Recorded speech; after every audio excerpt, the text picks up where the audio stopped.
সিলেট টেস্টের চতুর্থ দিন শেষে জয়ের দুয়ারে দাঁড়িয়ে বাংলাদেশ ক্রিকেট দল। পাকিস্তানের বিপক্ষে ঐতিহাসিক টেস্ট সিরিজ জয়ে বাংলাদেশের প্রয়োজন মাত্র 3 উইকেট। জয়ের জন্য পাকিস্তানের চাই 121 রান। তবে চতুর্থ দিনে পাকিস্তানের অভিজ্ঞ ক্রিকেটার মোহাম্মদ রেজওয়ানের সঙ্গে স্লেজিংয়ে জড়ান বাংলাদেশ দলের wicket keeper batsman Liton Kumar Das. Liton এবং রিজওয়ানের সঙ্গে কী নিয়ে তর্ক হয়েছে সেটা ধরা পড়েছে স্ট্যাম্প মাইকে।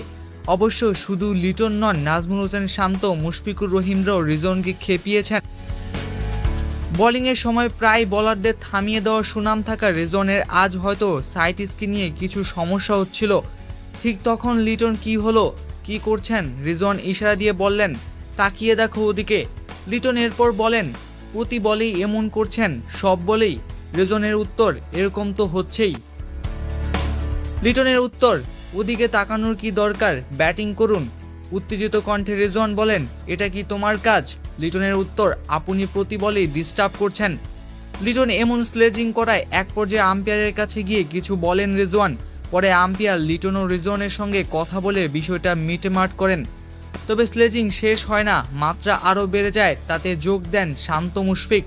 লিটন বলেন, কিছু রান করেছে, এখন অভিনয় শুরু করে দেবে। শান্ত বলেন, অতি অভিনয়ের জন্য 50 পয়সা কেটে রাখা হবে। স্লেজিং করার পরে অবশ্য রিজওয়ানের মনোযোগ বিঘ্নিত করে তাকে আউট করা যায়নি। আগামীকাল সাজিদ খানকে সঙ্গে নিয়ে নতুন করে ব্যাটিং শুরু করবেন তিনি। মাঠে লিটন রিজওয়ানের সঙ্গে কী নিয়ে কথা হয়েছে সে বিষয়ে দিন শেষে সংবাদ সম্মেলনে শন টেট বলেন, জানি না কি বলেছে, তবে আমি উপভোগ করেছি।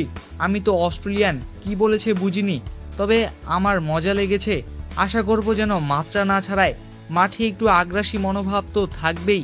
দুই দেশের সমর্থক থেকে শুরু করে সবার অনেক প্যাশন এই খেলা নিয়ে, তাই এসব ব্যাপার ভালোই লাগে।